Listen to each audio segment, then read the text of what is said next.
What's going on, guys? One, love out to everybody. We got UFC Fight Night, Covington versus Buckley. Prediction breakdown here, guys. Before I get started, hit the thumbs up button. Also, subscribe to this channel. Also, check out my Patreon account for my piece of prediction and prop plays. Real quick here, guys. 13 fights on this card here up in Tampa. At least that's like 3 hours from me, I believe. Pretty good card from breaking it down like every card. But we got some good matchups on here. I'm getting this out to you, could be a little late, but the fight starts at 7, so it's still early, right? So I'm doing the best I can. It's been kind of busy here, so I'm doing the best I can to get these out to you guys. Also check out the Patreon account, because I will be leaving the face-up predictions in there too. So there may be some changes here. So a lot of these fights here are kind of close, you know, a little difficult here to break down, but we're going to fly through this real quick here. I'm not going to spend too long on it. First fight here, guys, we got Piera Rodriguez versus Josephine Costason. Pereira here. Got my notes here, guys. Got my notes, man. Just flying through this real quick here, guys, but accurately. Pereira, there's a moment with Pereira where I was kind of super high on her, which I'm still high on her, but not that high. Pereira will look for takedowns. I believe she's a BJJ purple belt like myself. I'm also a BJJ purple belt also on the American top team. You guys remember Wilson Goveo? Got my purple belt through him, you know, but haven't been, you know, rolling and doing those things for a while, but I still train a little bit here and there though. Yeah, so Pereira here will push the ground. She has that dog in her. Will push a heavy pace on you. Will let the hands go. For this camp here, though, she's been training a lot of wrestling, a lot of BJJ, which is a purple belt. Decent striking. Let me see here. In my opinion, I feel that she could be the more well-rounded fighter here over Josephine. And her last fighter was a disqualification over Irene Carnelozzi because of that headbutt. But she was pretty much winning that fight. Actually, it could have been a stoppage after a while if she didn't, you know, accidentally with the headbutt, right? But like I said, I was still kind of high in Pereira here, and you know, I like her skill set here. She packed the power too. I believe she could pack a little bit more power than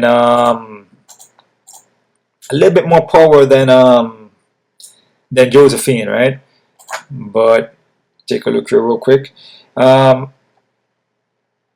believe Rodriguez here has 5 by knockout, and Josephine has like, I believe she has like 1 actually. She's a lot more of decision, you know. But with Josephine, she is skilled though. Like her kickboxing is good. She has a kickboxing base in her. I like her striking, very technical, skilled, good in the clinch, will switch stance, use her hands set up the kicks, very quick with the movement, nice combinations, but she can get taken down though, and that's the issue. You know, her ground game looks suspect, and she was stay on her back almost for the entire round. Let me see here. Ground, she can get flat-footed at times, kind of like, you know, has more of a Thai style, will stand in front of you, and she has like 1 by knockout. Like I said, the women fights, man, it is a thing where you gotta be very careful with it, like I always say. And also the guys about the women, they tend to drop the ball.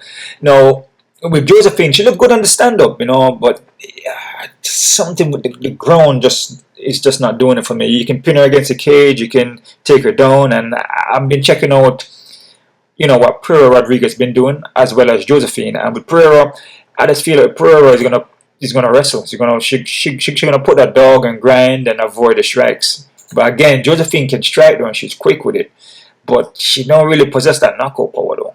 You know what I mean? You only got 1 by knockout and 7 by decision. So I'm going to go with Rodriguez here, guys. I'm going to say Rodriguez by decision, but this is a 50-50. Like I said, with most women, you pick Rodriguez and Josephine win, right? So it's not something that I'm confident in, you know. Like I said, a lot of these fights, there's nothing confident, really. You know, I mean, anything is possible with this game. You know, any one of these guys could actually win, you know. That's why it's a prediction. So I'm going to go with Rodriguez here by decision, guys, 50-50. Next fight here, guys. Actually, let's take a look at the odds on that one. I'm going to do that too. I'm not doing that odd breakdown. Crazy odds. Crazy odds.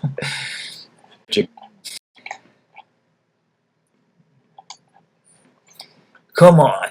Just trying to fly through this. Trying to fly through it, man. Fly through it. All right.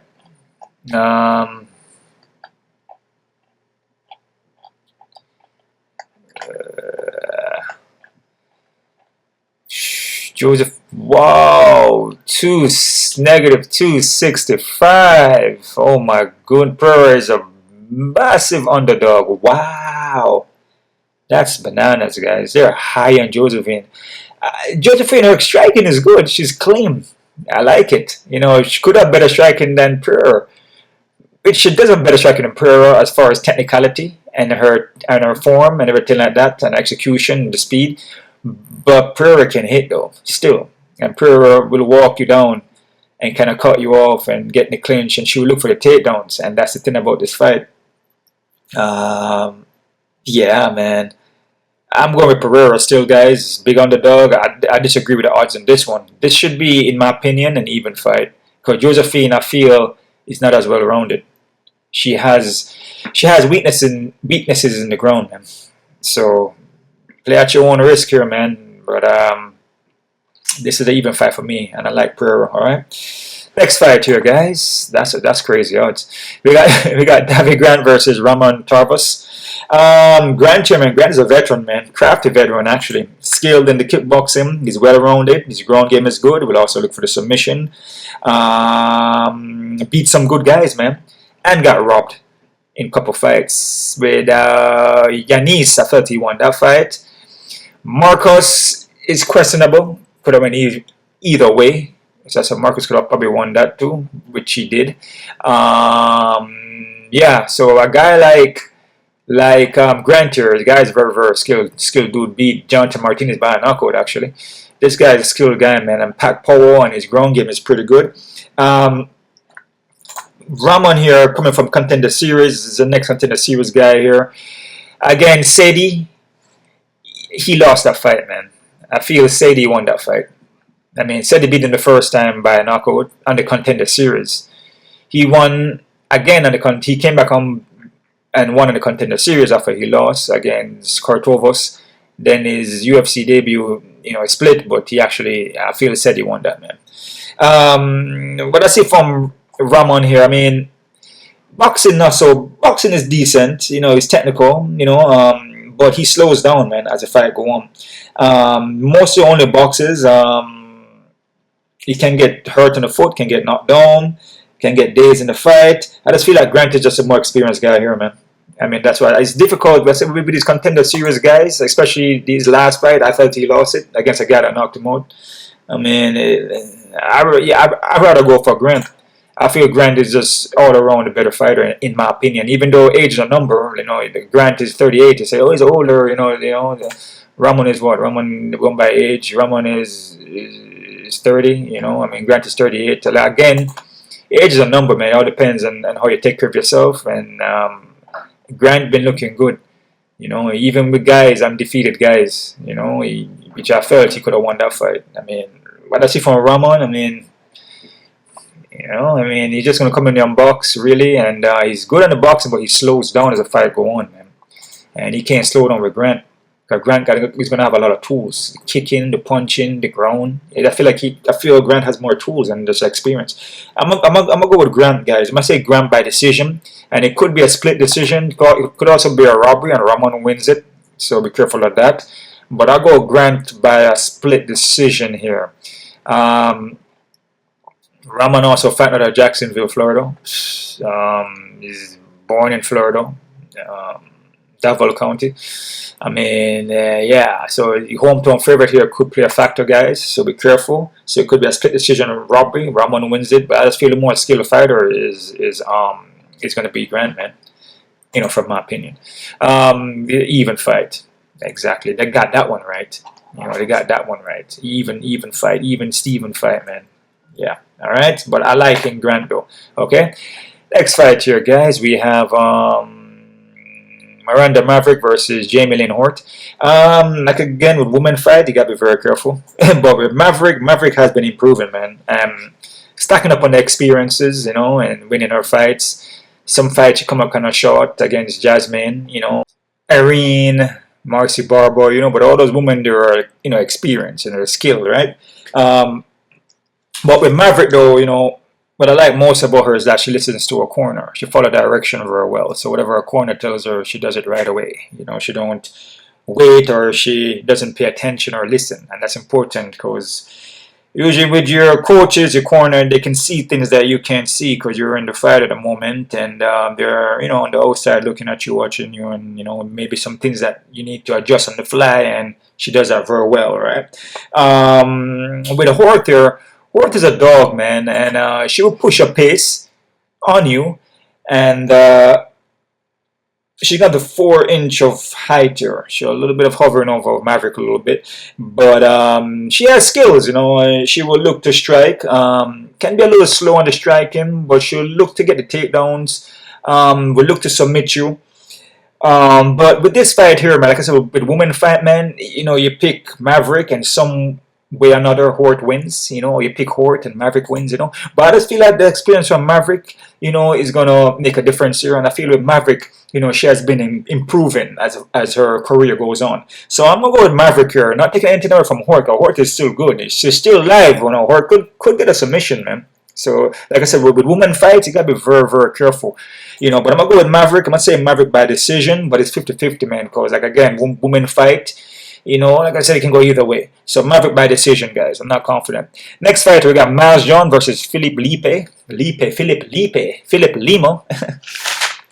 Miles John here, man. Wrestling based on him.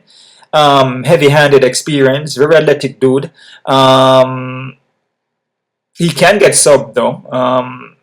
Can get hurt on the feet also.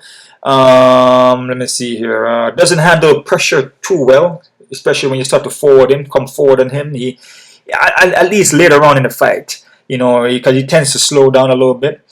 He's been improving on that, though, from what I see in his last wins here. His last 2 wins, or more than 2 wins, last 4 wins here. You know, he has been improving on that. What I see from Lima, though, man, Lima is pretty good, man. And he's very, very good, actually.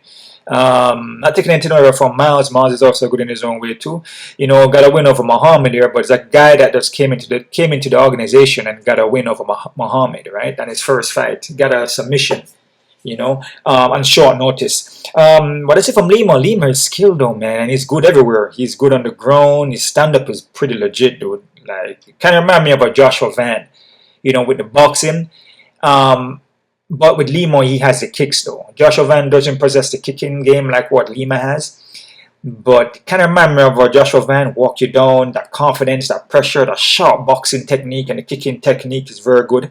His movement is good, and his ground game is pretty good. He scrambles well. He can get taken down, though. I mean, I noticed that. But he will scramble back up, though. And he looked like he slows down in the fight. But like I said, I watch other fights of him, and it looked like he does slow down, but he picks it back up. So look at he takes a round off or something like that. But it's a 3-round fight here, though.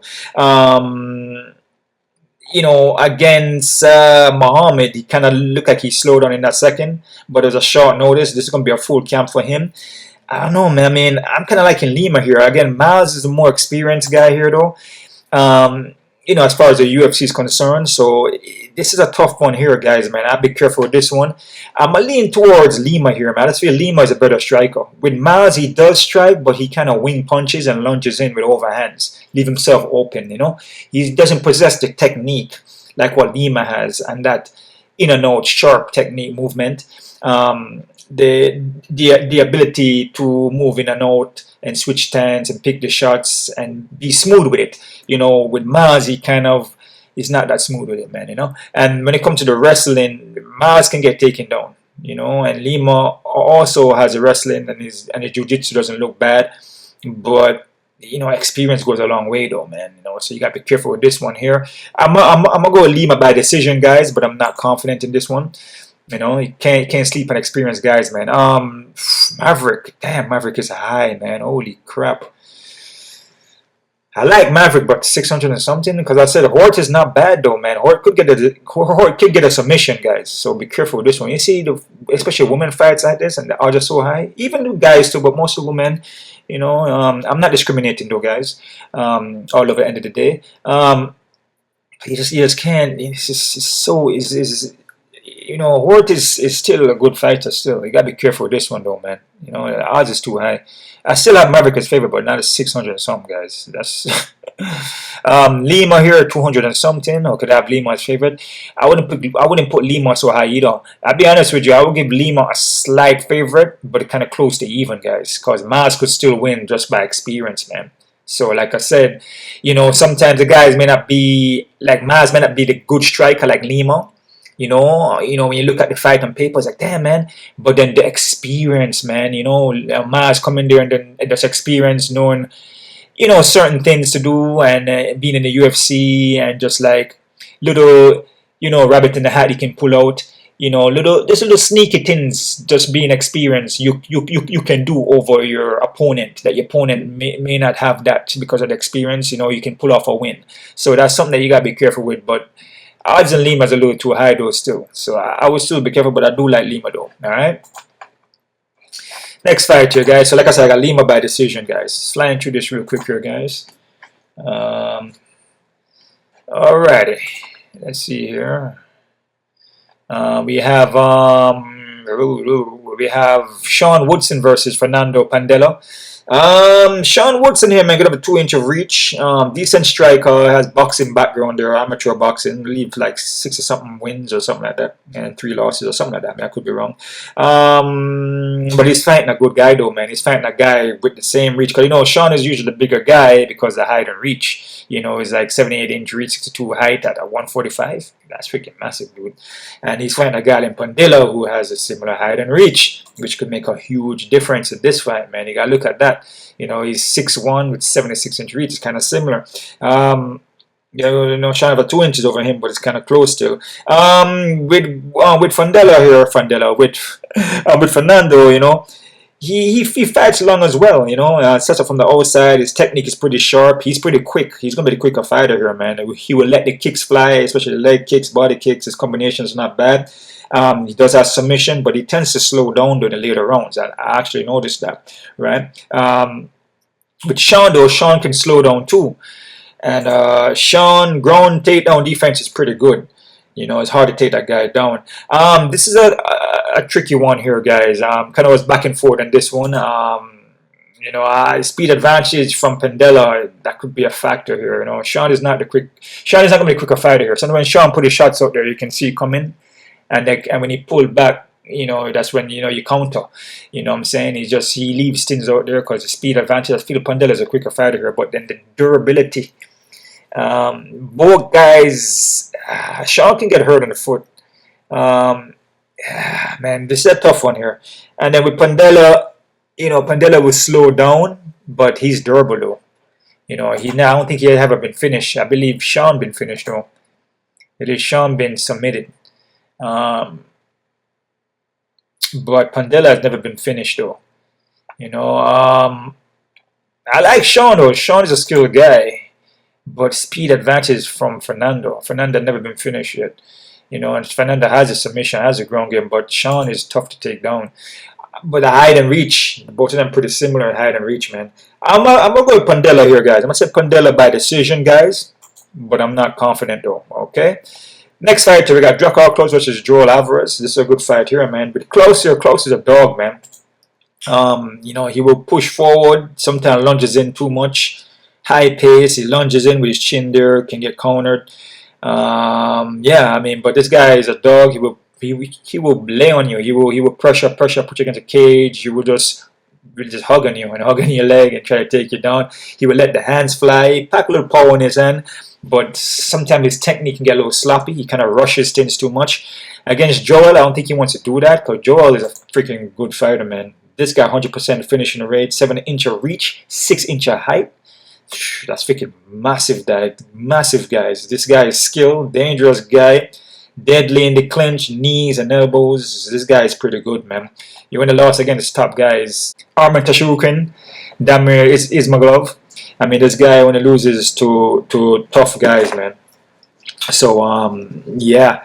Other than that, he's winning his fights. And he's winning in a spectacular form. You know what I'm saying? He's 100% finishing rate, 17 by submission. I believe 4 by, I want to say, knockouts. It's technical, elbows and knees. With Drakkar Klose, he's a dog. Savage is going to come in there, but he brawls a lot, though. Klose brawls a lot. And that's the issue, the technical guy like Joel. But again, experience, close. But if you look at Joel also has experience too, you know what I mean? Close has more experience as far as UFC. But I'm liking Joel here, man. I say Joel by submission, guys, in the second round. I just feel that with Close, he lunges in too much and leave himself open a lot. And when you look at Joel, he's very technical, man. Odds here, Lima, we saw that already. Fernando, okay, so they got Sean Woodson as favorite. Wow. I mean, as I said, I like Sean too. Sean is pretty good, but I just see something from Pandela that Pandela could win, speed advantage, and technically wise, pretty kind of similar to height and reach. It's pretty similar, and usually Sean is usually the bigger guy in there. He's not going to be such much of a bigger guy, no. Yeah, man. Yeah, so that Pandilla's an underdog. Joel is 400 and something. Damn. Again, close experience as far as UFC is concerned, but Joel is also experienced too. Joel is high as hell, but the guy is skilled, man. That height and reach plays a huge factor, man. But I still be careful though. But I can see why though. 7-inch reach, 6-inch height, it's freaking massive, dude. But I'm liking Joel by submission in second round, guys. All right. Next fighter, we got Michael Johnson versus Otmar Azadar. Michael Johnson here though, man. Michael Johnson's a guy he's skilled and he can always win fights, but he can also lose. He can also get submitted and knocked out.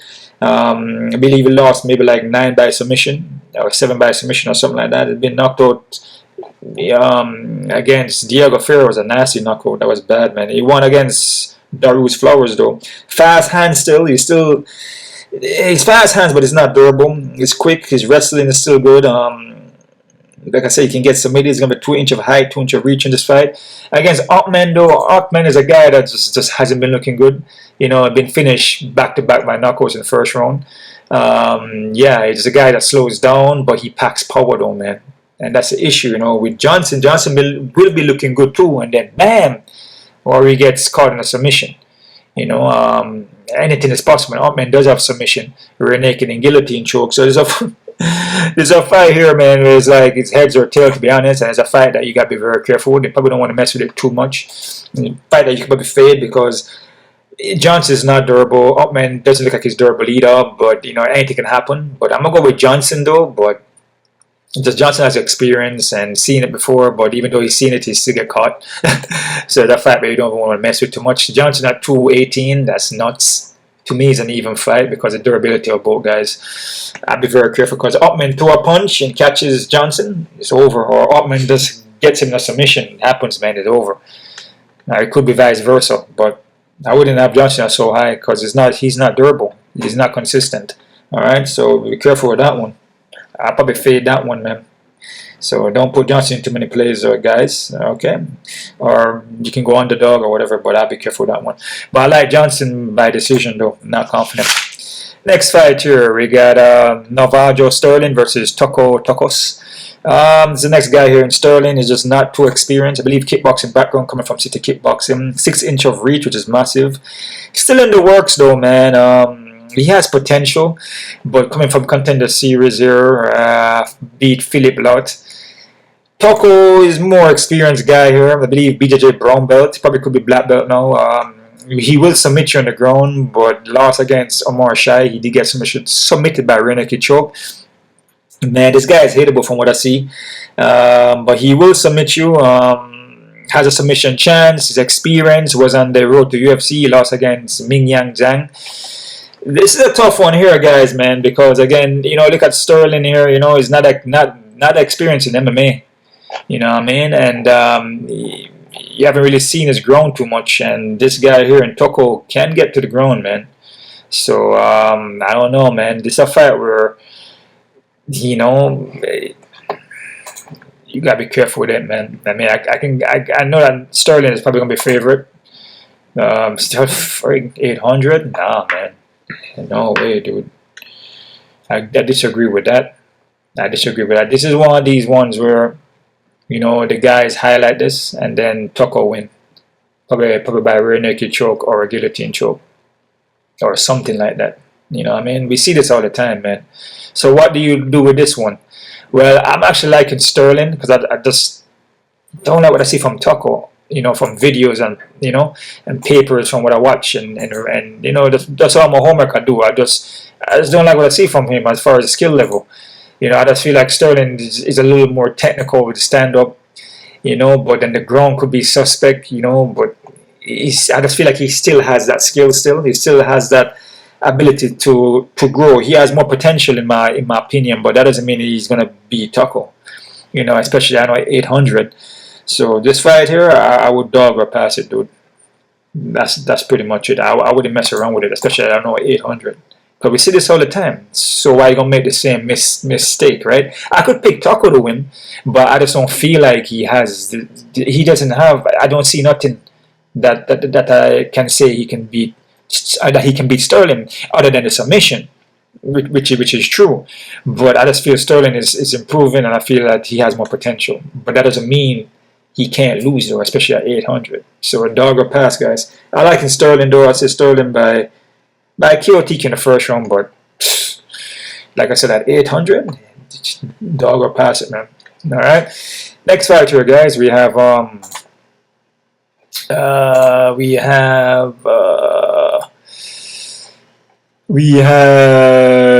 we got here. We got Daniel Marcos versus Adrian Yanez.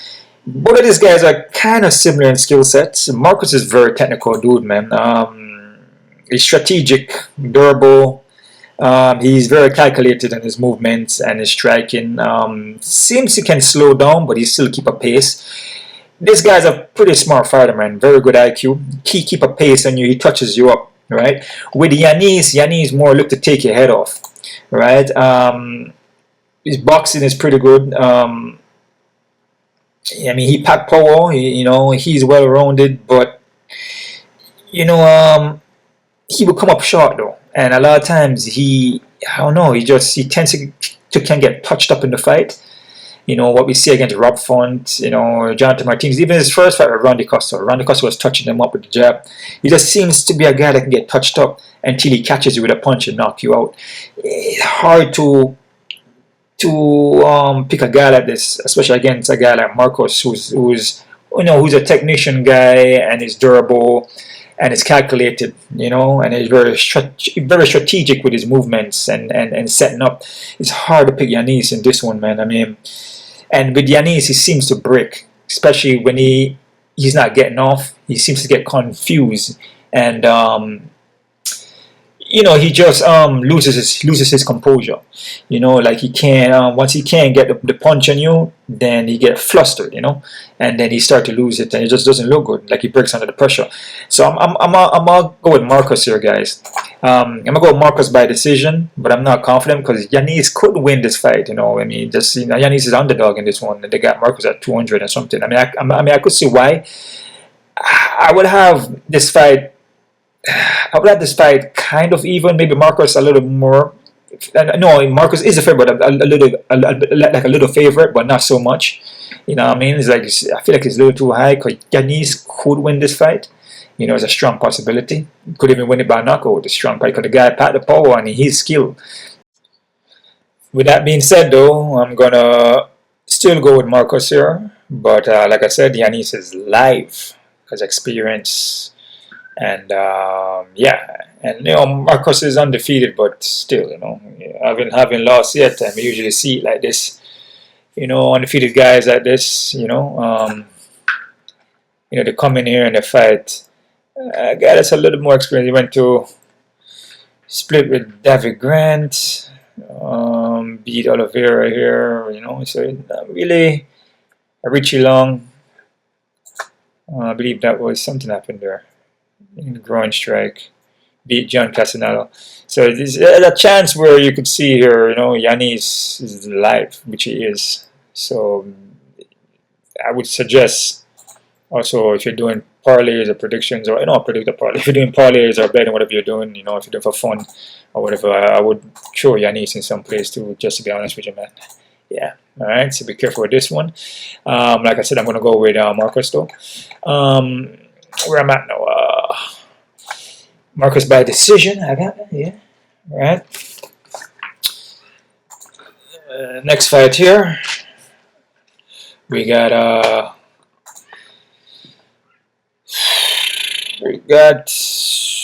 Justin Jacoby versus Vitor Petroni. Jacoby here, man. Has a kickboxing base in him. Very technical guy, but he's been coming hittable lately. Very, very hittable.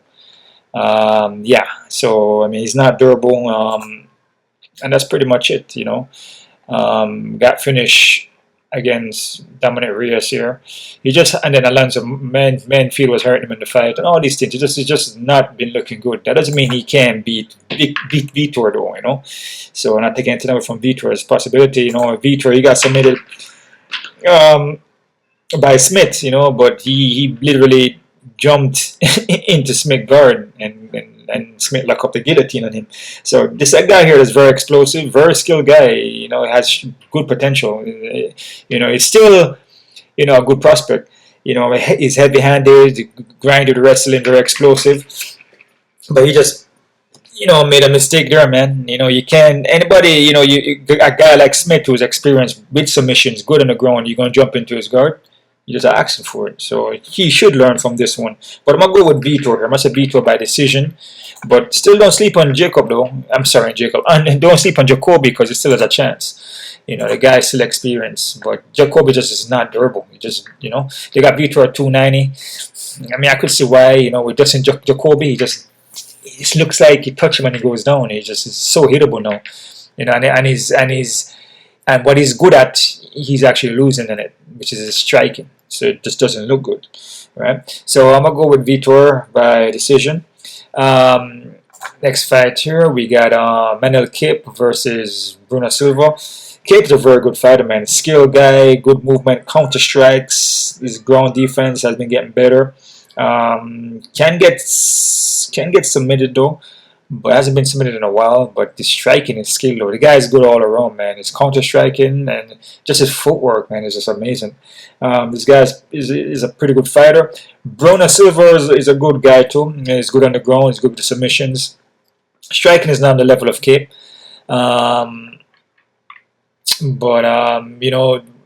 Beat Cody Durden there, which he almost lost that fight. Cody Durden hurt him and almost submitted him. But I'm liking Kape here, man. I'm gonna say Kape by decision here. And Manel Kape actually beat Makhachev. He actually beat him. I don't know how Makhachev got the decision, but Makhachev is not in the UFC no more, so they actually got rid of him. He's in Brave CF91, so which he got a Dar stroke. Lost a grappling match against Rodrigo Brantorin, who used to be in the UFC too. So I'm liking Kape. I feel Kape is pretty skilled, man, and Silva is skilled in his own right too. But this is a fight where Silva gonna probably need to get the fight to the ground. And stand-up wise, Kape is going to pick him apart in my opinion. So I got Kape by decision. Next fight here, we got co-main event, Cub Swanson versus Billy Colentino. Cub is a super veteran, man. WEC, been there for a long time, light in the foot still. Even though he's 41 years old, the guy's well-rounded still, good on the ground, good striking. What I see from Billy though, man, Billy just, I don't know, it just doesn't look good. He hasn't been looking good at all. He would drop the ball, he's very hittable. He can get flat-footed at times. And what I see from Cub, and even Hakeem, even again Jonathan Martinez, which he lost. Just his fights that he fights. If he fights the way how he usually fights in all these fights, even the ones that he loses, he will beat Billy, in my opinion. I just feel Billy is very hittable. And he's very flat-footed. And Cub moves around and picks his shots. A guy that's flat-footed like that, find a guy that picks his shots and move around with experience. Even though the age, look at Billy is 36, Cub is 41, but he just, I just feel there's a fight for Cub to win, just from technicality and just from what I see videos and watching all the fights. I just feel the Cub is a better fighter. Man. Again, you know, anything could happen. But I'm gonna go with Cub. I'm gonna say Cub by decision, guys. I'm not confident it's a 50-50. All right. Main fight here, we got Covington versus Joaquin Buckley. It's a 5-rounder fight, man. You know, which could play a factor. I don't think Buckley went to 5 rounds, but all the Kobe fights are 5-rounders, man. So Kobe is more wrestling, more dog, push a high pace, but striking it's okay, but it's not like a Stephen Thompson, which Buckley fought Stephen Thompson in the last fight. So a guy that can land head kicks and pinpoint accurate and touch you and move back out, give Joaquin Buckley problem. You know what I'm saying? So Stephen Thompson gave Buckley problems, and Stephen Thompson could have won that fight until he got caught.